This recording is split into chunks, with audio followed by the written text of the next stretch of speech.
Welcome to Cartoonist Kayfabe. My name is Jim Rugg. I'm Ed Piskor. Today, Ed, we are looking at a pretty weird comic. But before we do, tell us about Red Room. A couple other weird comics, man. Going to be coming out on a monthly basis pretty soon. Red Room, issue 1 and 2, available for pre-order through the Fantagraphics website as of this recording. Your store can order it. Get it put on your pull list. It's going to be coming out regularly. Every issue is completely self-contained. Horror comics for the new millennium, man. Dark web murder for fun and profit.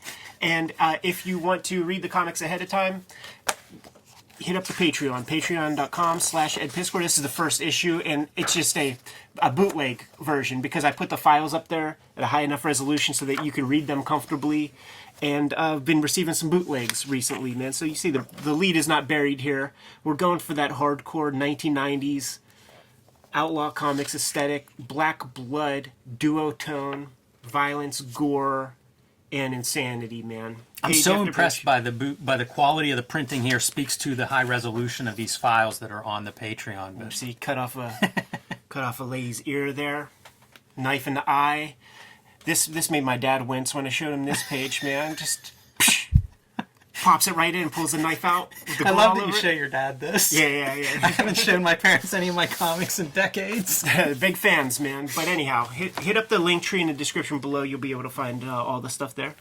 You can join me on Patreon at patreon.com/JimRugg, where I post lots of original art. I'm currently doing comparisons between a couple of Street Angel stories that are the same script, but that I drew at 3 years difference. And I'm showing these off because I like to make zines and mini comics. These are all available if you join my Patreon as PDF downloads.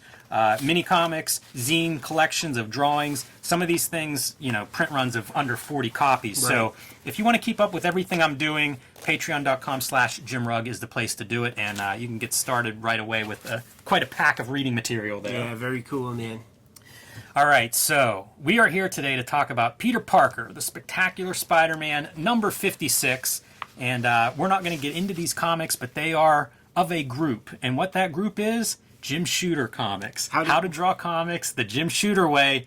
Jim Shooter draws these 3 issues. Perfect title for the videos, Jimmy, because when we crack this one open, and we will do these ones at a later date, like these are the 15-minute videos. Perfect title because these are divorced from Kirby Action. I heard about these comics when I read that Sean Howe book, the Marvel Untold Stories. I didn't know that these existed until I read about them in that history tome, and so happy to take a look at these things and put them under the microscope. They look like Silver Age DC comics using Marvel characters. Like you could tell that like Jim Shooter likes that stuff better or something. It's just Marvel's more popular, so he's going to be working there. Yeah, a lot of thoughts going through my head when I was looking at these. We recently looked at a Gene Colan video, and one of the big casualties of the Jim Shooter editor-in-chief era is Gene Colan went to DC and worked because could not get along. And as I look through these, that's one of my first thoughts is like, this is the opposite of Gene Colan kind of cool dynamic page layouts and exciting storytelling. Before we dive in, I just want to point out Frank Miller covers on his Spider-Man comics, maybe hedging his bets a little bit. Like if I'm going to show everybody how to draw comics the way I want them drawn, let's make sure these sell a little bit. Let's put a cool cover on. 1981 though is the dates for these, so relatively early in the Jim Shooter era. He would be there until 86, 87, and Frank Miller really early on, 1981, Frank Miller. So pretty early with the Miller superstar as well. Let me show a couple things real quick. Okay, so this is the great Bill Shelley, rest in peace, kind sir, produced these 2 volumes, Fandom's Finest Comics. And it would be collections from early Fandom of some heavy hitters, some names that you know. And Jim Shooter's name is included in there. So he drew. He did this page here. This is cool. Like, I don't know when Jim Shooter was born, but this was drawn in 1967 when he was still a kid, but also doing work for DC.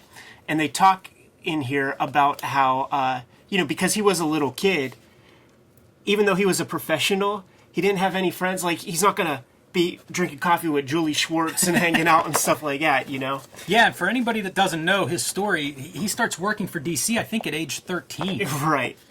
Writing comics for them. And the way that he wrote those things, because he didn't know about script or whatever, he drew the comics. You could find those online. You could type in Jim Shooter, Legion of Superheroes script or whatever, and you see these very rough, kind of like the stuff that Eric Larson describes, like where you take a piece of typing paper, put it in half, and then he basically drew the comics. So these are his chops too, in collaboration with Bill Shelley, the guy who put these collaborations together. Both of these pieces from 1967. So the guy draws a bit, The guy draws a bit.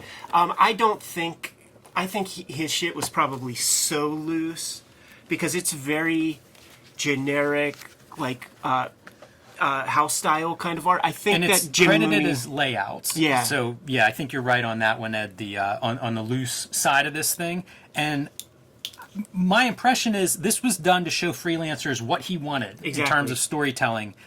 We've also looked at like some of the early Valiant comics, which were driven by Jim Shooter when he was the editor there, and I see real similar storytelling. Like especially kind of like long shots are a popular piece. You always know where you're at in these layouts. I don't know if there's too much to pull from this splash page, not the most exciting splash page, but a setup. Spider-Man, this jack-o'-lantern faced character, whoever that is being, wheeled into the hospital out of an ambulance. So very basic setup, not very dynamic, but kind of these are your players. Sure, and that's what we're going to see here. I mean, you could just flip the pages, but we got to get our Peter Parker gets the shot kind of, which I always thought are you telling on yourself when you get an angle like this with no discernible windows anywhere near, but nobody's none the wiser? Yeah, it's there are a few weird parts of this comic. I like this first shot. You get a nice little Spider-Man money shot kind of thing, and him swinging back to the Daily Planet, which makes sense, after he gets these pictures. The story for this is practically unreadable. Oh, it's a bad comic. Really kind of bonkers. I feel like Jim Shooter should do How to Write Comics as well, because this is one of the worst comics I've ever read. A lot of words. Ain't saying nothing. A lot of uninteresting words. Exactly. It was boring. Like, there's really no reason to read it. The Jim Shooter gimmick is the reason to have it, and I do think that it is worth having for that reason. Also, there is one panel where that jack-o'-lantern guy is on a hospital bed and his pumpkin head is still on. One of the greatest pop culture moments in 1980s Marvel Comics I've ever seen.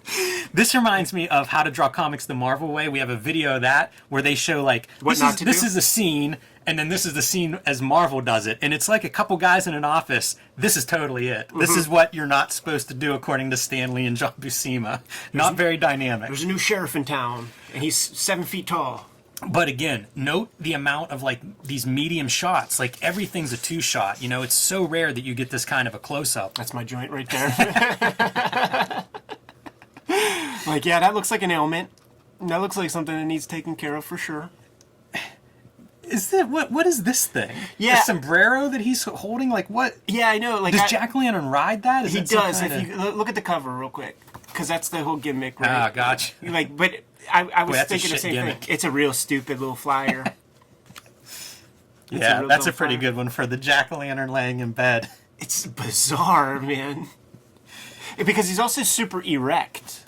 He's like super rigid. Yeah, strange.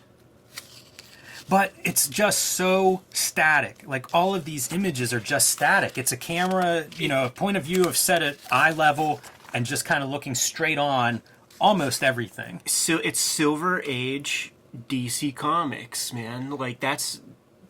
This is their modus operandi. This is what Mort Weisinger and Julie Schwartz want you to do. And they were his rabbi that brought him into the game, man. One of the things that you can do in this comic is follow, say, a character. The panel-to-panel stuff is very, very clear, right? Car, guy get out of the car, guy walk into the building.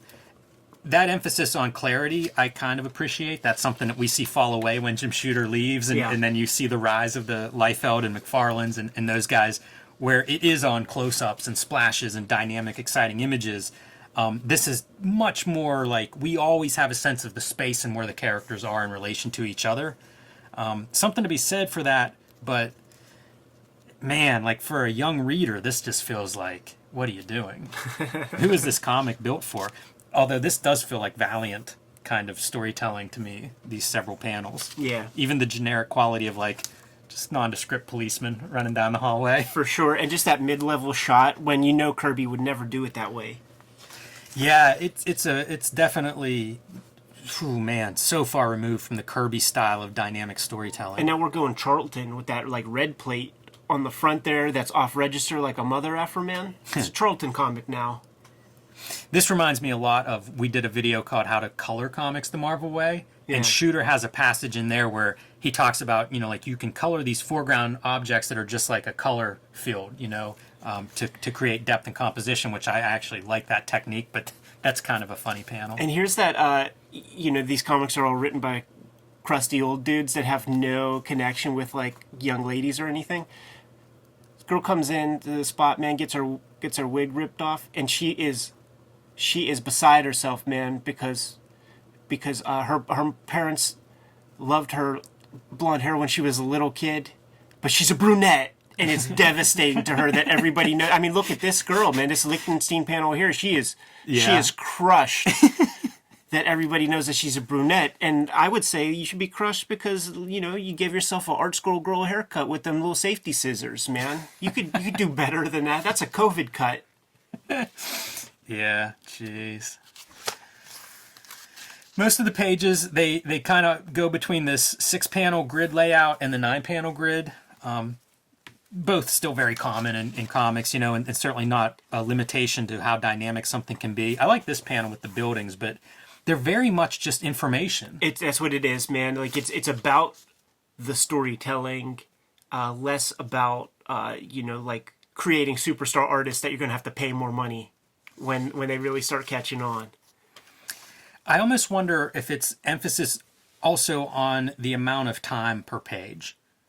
For the readers, for the number of words, for the number of images. I mentioned, famously there was a rift with Gene Colan, who would do 4-panel pages. 2-panel pages. Yeah, and certainly a different reading experience than what you're getting with something like this, where you're averaging, 7, 8, 9 panels a page. He is an administrative guy, and I have had contracts pass my desk where these douchebags are saying like, you got to do 6 panels per page. So it's like they just equate the amount of time you spent with like how much they want to pay you or something.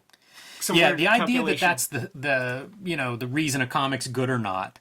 Wow. Yeah. Is that like run away, people? If you get an offer from somebody and that's part of their criteria and deal, it's unfathomable. Like that's a person that has no idea anything about making comics. Which one of you out there took that deal, man? Because those comics came out. Oh no. Those comics came out, man. You're probably listening. You're probably watching. Hey man, make a blog post on that, People would be interested to hear that experience. Yeah, continuing again with the page layout thing is almost no variation. It just is constantly this grouping of 6 and 9 panel grids. Incredible page. I love this page so much, man. It captures the Ditko stuff. I love the whenever you do this, man, where you just have floating gloves and boots and stuff like that, but it still works. Freaking love it. This ominous little ghost face is almost as good as when the Pumpkinhead dude was in that hospital bed. Great page. I would buy this page.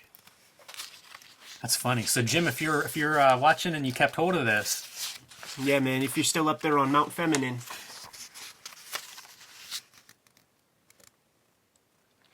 it's just very by the numbers. Nothing memorable is my takeaway. I mean, I think it's really interesting that your editor-in-chief does something like this. Yeah. I'm very excited that I have this comic, and I've spent a lot of time looking at it for different reasons.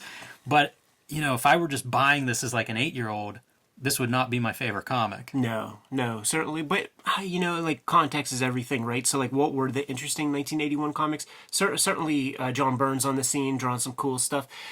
All that said, like, this is a very off-model Spider-Man. And like, Jim Mooney was, inking John Romita for a million years. I think he had a cup of coffee drawing some Spider-Man himself.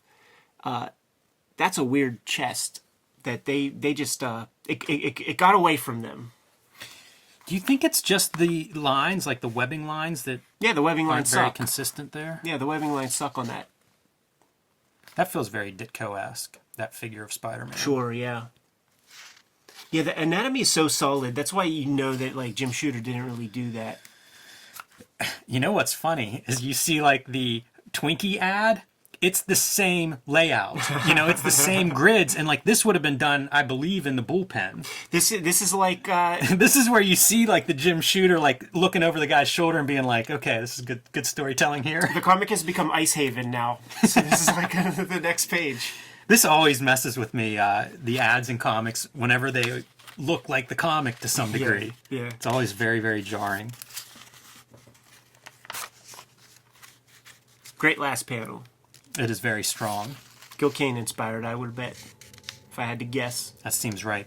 And man, Roger Stern is making sure Jim gets his word count.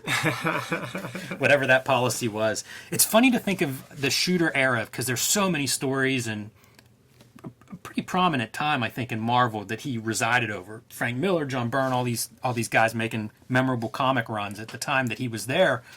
But you hear all these stories about the editor part and, you know, his policies and what made good comics.